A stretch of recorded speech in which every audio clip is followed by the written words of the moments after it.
Hello मेरे प्यारे दोस्तों, तो आज की वीडियो होने वाली है लोकेज्म एपिसोड नंबर 50 के ऊपर। और आपने इससे पहले की वीडियो नहीं देखी है तो उन सभी वीडियो का लिंक ऊपर राइट बटन और नीचे डिस्क्रिप्शन में भी होगा। अगर आपको तब भी ना मिले तो जाके प्लेलिस्ट चेक कर लेना, वहाँ पर आपको जरूर मिल जाएगी। और आप में से मैक्स लोग इस चैनल को बिना सब्सक्राइब करे देखते हैं, क्यों भाई? कर लो, दिल से अच्छा लगे, दुआ लगेगी मेरी। आशा करता हूँ कि आपने अब तक चैनल को सब्सक्राइब कर दिया होगा। तो अब बिना किसी देरी के वीडियो को स्टार्ट करते हैं।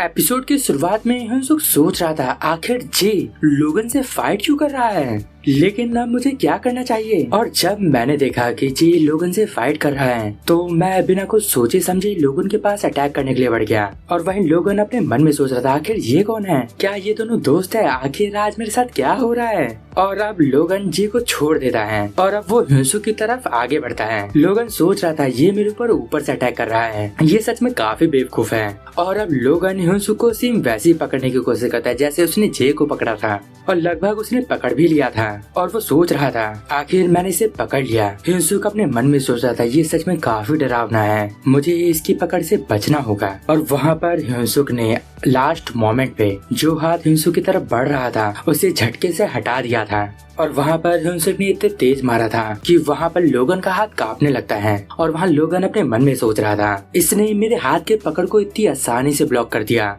और वो जो भूरे बाल वाला लड़का है वो भी मेरे अटैक से काफी मुश्किल से बच पा रहा था, लेकिन इसने तो काफी आसानी से ये कर दिया। आखिर ये दोनों के दोनों यहाँ आए कहाँ से। और अब वहाँ पर हिंसुक लोगन की बिना परवाह करे जे के पास चले जाता है और उसे उठाने की कोशिश करता है, लेकिन हिंसुक को तभी एहसास होता है कि उसके पीछे कोई खड़ा है। और पीछे हिंसुक जैसे ही मुड़ता है वहाँ पर हिंसुक लोगन ली को देखता है। वो पूछता है आखिर तुम दोनों कौन हो और तुम दोनों को यहाँ पर किसने भेजा है। हिंसुक वहाँ अपने मन में सोचा था जब मैंने लोगन ली को अपने आमने सामने देखा और जब मेरी आंखें उसकी आंखों से मिली, उसके बाद मेरे अंदर जो भी जोश था वो सबका सब डर में बदल गया। हिंसुक के दिमाग में अब सिर्फ वही यादें चल रही थी जो कि लोगन के साथ बुरी यादें थी। और वहाँ पर हिंसुक के लोगन को देख के फट के फ्लावर हो चुकी थी।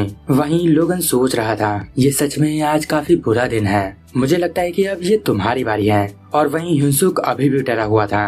हिंसुक सोच रहा था क्या मुझे इससे फाइट करना जरूरी है, अगर इसने मुझे मारा तो मुझे काफी दर्द होने वाला है, क्या हम ये सारी चीजें बात करके सॉल्व नहीं कर सकते। और अगर मैंने इससे फाइट करी तो मेरे ये कपड़े भी गंदे हो जाएंगे, और ये कपड़े तो मुझे जे ने गिफ्ट करे थे, ये कपड़े सच में मेरे लिए काफी जरूरी है। और इस समय मुझे जे का भी ध्यान रखना है, मैं इस समय बस इस सिचुएशन से बाहर निकलना चाहता हूँ। तभी हम वहाँ पर लोगन की आवाज सुनते हैं। लोगन वहाँ बोलता है तुम लोग यहाँ से निकल जाओ, मुझे नहीं पता कि तुम्हें यहाँ किसने भेजा है, लेकिन इससे पहले कि मैं कुछ और सोचूं उससे पहले तुम निकल जाओ यहाँ से। और वहीं जाते जाते लोगन अपने मन में सोच रहा था ये बंदा मुझे कोई आम इंसान नहीं लग रहा, इस समय मैं काफी थका हुआ हूँ, इस वजह से मुझे अभी इससे फाइट नहीं करनी चाहिए। और अब हिंसुक अपने मन में सोच रहा था क्या ये यहाँ से जा रहा है। खैर जो भी हो, जो मेरे $5 थे इसने अब तक वो खर्च कर ही दिए होंगे, मैं अपनी माँ का आगे से अच्छे से ख्याल रखूंगा। और अब लोगन वहाँ से चले जाता है। हिंसुक अभी भी अपने मन में सोच रहा था, और मैं सच बताऊं तो मुझे अभी काफी रिलैक्स फील हो रहा है।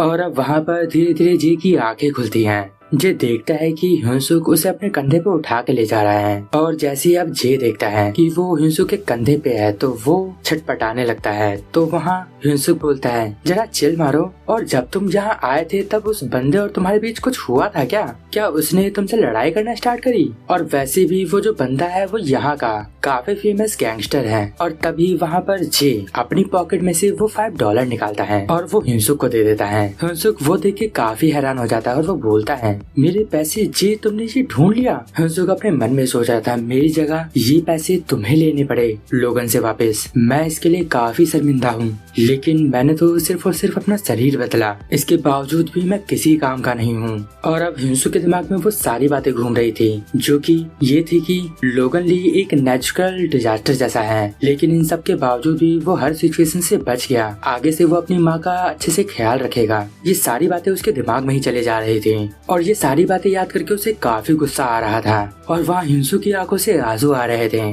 और वो अपने मन में सोच रहा था मैंने सिर्फ और सिर्फ अपना शरीर ही बदला है, इसके बावजूद भी मैं किसी काम का नहीं हूँ, अभी भी सेम मैं वैसा ही हूँ जैसा मैं पहले था। और तभी हम जे को देखते हैं। जे को लग रहा था कि हिंसुक इस वजह से रो रहा है क्योंकि जे को अपना वजन ज्यादा लग रहा था। तो अब वो हिंसुक की पीठ से उतर के उसे इशारा करता है कि उसकी पीठ पे आ जाए। हिंसुक वहाँ बोलता है, मैं इस वजह से नहीं रो रहा था कि तुम भारी थे, तुम्हें मुझे उठाने की कोई जरूरत नहीं है। और अब हम कुछ समय बाद का सीन देखते हैं। हम वही स्टोर देखते हैं जहाँ से मोटे वाले हिंसुक ने वो कपड़े लिए थे। वहाँ पर वो अपनी माँ को लेके जाता है, क्योंकि उसने जो अपनी माँ के लिए कपड़ा लिया था उसमें एक दाग था, इस वजह से वो उस कपड़े को एक्सचेंज करवाने लाया था। तो वहाँ स्टोर वाला बंदा बोलता है, हम इसे ऐसे एक्सचेंज नहीं कर सकते। और वहाँ हिंसुक बोलता है, इस कपड़े में पहले से ये दाग था, मैं इसके पैसे भी वापस नहीं मांग रहा हूँ, बस आप इसे एक्सचेंज कर दीजिए। वहाँ पर वो स्टोर वाला पर्सन बोलता है, हम इस दाग की वजह से इस कपड़े को एक्सचेंज नहीं कर सकते। और अब वहाँ पर हिंसुक बोलता है, वहाँ पर जो लेडी खड़ी है उसके कपड़े में भी सेम ऐसा ही दाग था, आपने उसे तो बदल दिया। वहाँ पर वो स्टोर वाला पर्सन बोल रहा था, एक बार उसे देखो, क्या उसे देख के ऐसा लग रहा है कि वो झूठ बोल रही थी। तो वहाँ हिंसुक बोलता है, तो आपको क्या लगता है मैं झूठ बोल रहा हूँ? तो वहाँ स्टोर वाला बंदा बोलता है, मैं श्योर तो नहीं हूँ, लेकिन ऐसे बहुत सारे लोग हैं जो कि हमें बेवकूफ बनाने की कोशिश करते हैं। तभी वहाँ हिंसुक की माँ सर झुकाते हुए बोल रही थी, आप बिल्कुल सही बोल रहे हो, हमें आप माफ कर दो। और अब हिंसुक की माँ हिंसुक से बोलती है, डैनियल कोई बात नहीं, अब तुम रहने दो, वैसे भी ये कपड़ा काफी अच्छा है, मैं इस कपड़े को ऐसे भी पहन सकती हूँ। वहीं अब हिंसुक बोलता है, मॉम आप सॉरी क्यों बोल रही हो? मैं जब मॉम के साथ यहाँ रहने आया था तो मॉम ने बोला था कि वो मेरा कमरा अच्छे से साफ कर देगी ताकि मैं उनके साथ अच्छे से रह पाऊँ। और वहीं पर दो स्टोर की लड़कियाँ काफी हंस रही थी उन्हें देख के, और वो हिंसुक से बोल रही थी, देखो अब तो तुम्हारी माँ भी मान गई है, और वैसे भी हमने ऐसे केसेस पहले काफी बार देखे हैं, हो सकता है कि ये कपड़ा तुमने जानबूझ के गंदा नहीं किया होगा, लेकिन हो सकता है कि तुमने इस कपड़े को गंदा किया होगा। तभी वहाँ पर स्टोर का मैनेजर आता है और वो इन लोगों से बोलता है, आखिर यहाँ पर क्या चल रहा है? मैंने तुमसे बोला था कि तुम्हें खास आज के दिन सबसे काफी अच्छे से पेश आना है। तो इस वजह से वहाँ पर जो स्टोर में काम करने वाले लोग थे वो काफी डर जाते हैं। और वहीं पर वो मैनेजर बोलता है, आज के दिन यहाँ पर बहुत स्पेशल इंसान आए हैं, तो तुम आज के दिन यहाँ पर ये सारी चीजें क्यों कर रहे हो? और उस मैनेजर के साथ जे आया हुआ था और वहाँ पर वो मैनेजर बोल रहा था, सॉरी सर, यहाँ पर कुछ ज्यादा बड़ी दिक्कत की कोई बात नहीं है। वहाँ पर वो मोटा वाला हिंसुक जे से बोलता है, जे आखिर तुम यहाँ क्या कर रहे हो? और वहाँ पर जब इशारों में पूछता है, क्या उसकी कमर अब ठीक है? तो वहाँ मोटा वाला हिंसुक बोलता है, तुम्हें क्या उस डैनियल की कमर की चिंता है? लेकिन आखिर उसकी कमर को क्या हुआ? और तुम ये बताओ कि तुम यहाँ क्यों आए हो? क्या तुम यहाँ पर पार्ट टाइम जॉब करते हो? तो वहाँ पर जे हिंसुक से इशारों में पूछता है, आखिर तुम यहाँ क्यों आए हो? तो हिंसुक बोलता है, वो कुछ ज्यादा बड़ी बात नहीं है, वो जो मैं कपड़ा अपनी माँ के लिए ले गया था उस पे एक दाग लगा था, मैं बस उसे ही एक्सचेंज करने आया था। और वहाँ पर जो काम करने वाले लोग थे वो सच में काफी डर जाते हैं ये सब देख के। और अब जे वहाँ पर मैनेजर और बाकी बंदों से बोलता है, तुम लोगों को इसके कपड़े जल्दी से एक्सचेंज कर देने चाहिए। और वहाँ पर बाकी के लोग बोलते हैं, हाँ हम जल्दी से जल्दी करते हैं। और अब वहाँ पर हिंसुक जे को थैंक यू बोलता है और अब वहाँ जे के फेस पे भी एक हल्की सी स्माइल आ जाती है और हिंसुक को लगता है कि जे ने यहाँ पर काफी लंबे समय तक काम किया है।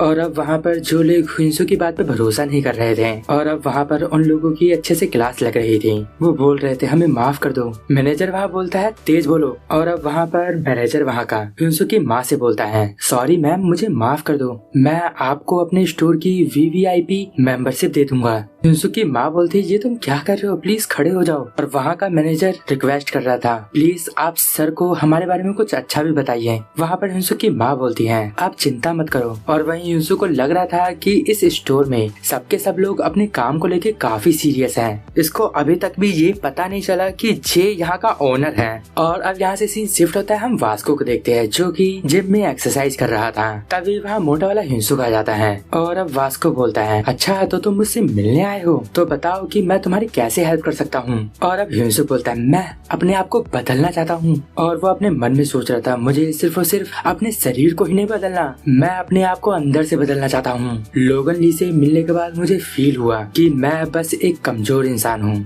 और अब वास्को बोलता है, तो क्या तुम ये सब करने तैयार हो? और अब हम लोगन ली को देखते हैं जो कि एक गली में बैठ के सोच रहा था, आखिर वो दोनों के दोनों आए कहाँ से थे? मैंने यहाँ की सारी गलियां ढूंढ ली लेकिन वो मुझे कहीं नहीं मिले, इसका मतलब वो दोनों यहाँ नहीं रहते। और अब अगले सीन में हम उस बंदे को देखते हैं जो कि लोगन ली का दोस्त था और वो लोगन से बोलता है, देखो पिकाचू आ गया, हे लोगन आज हमें इसे क्या कराना चाहिए? लोगन वहाँ पे सिगरेट पीते हुए बोलता है, आज इसे कुत्ता बनाओ। बनाओ। तो अब वो बंदा पिकाचू से बोलता है आज तुम एक डॉग की एक्टिंग करो, मैं तुम्हें 30 सेकंड देता हूँ। और अब वहाँ पर स्कूल का जो ग्राउंड था वहाँ पर वो लड़का कुत्ते की एक्टिंग कर रहा था, शर्मिंदगी फील भी कर रहा था और सभी स्कूल के स्टूडेंट उसे ही देख रहे थे और हंस रहे थे। और वहीं पर वो बंदा सोच रहा था कोई मुझे मत देखो, मैं बस मरना चाहता हूँ। और तभी पीछे से एक आवाज आती है, आज फिर से कहीं पर एक कुत्ता जो कि गुलाम है वो दोबारा पैदा हो गया। और यहीं पर ये एपिसोड एंड होता है। अगर आपको इस वीडियो में कुछ भी अच्छा लगा या पसंद आया तो इस वीडियो को लाइक कर देना। इस वीडियो का टारगेट है 1000 लाइक। देखता हूँ कि आप इस लाइक टारगेट को कब तक कंप्लीट कर पाते हो। और अगर आपको मुझसे बात करनी है तो मुझे इंस्टाग्राम पे डीएम कर सकते हो, वहाँ पर मैं आपके मैसेज की रिप्लाई करता हूँ। बस रील सेंड मत करना, आखिर रील का क्या रिप्लाई करूँ मैं। तो अब मैं मिलूंगा आपको नेक्स्ट वीडियो में, तब तक के लिए गुड बाय, sayonara।